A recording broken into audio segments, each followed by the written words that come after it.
Hi guys, welcome back with me again in the channel. On today's tutorial, I'm going to show you how you can find your app history in the Play Store.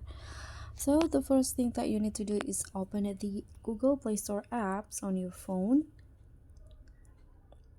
Okay, so if you want to find the history, the app history on your phone, you can just go to your profile first. So click on your photo at the top right corner. Then click on manage apps and device, and after that here click on the manage tab.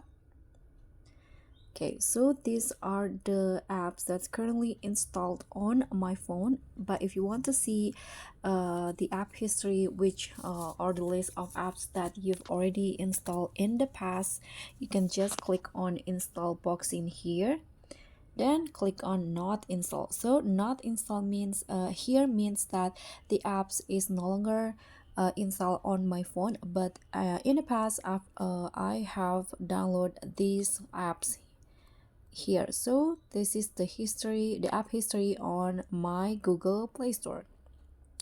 So that's pretty much all. Thank you so much for watching. Don't forget to like, comment, and subscribe. Also click on the thanks. Bye.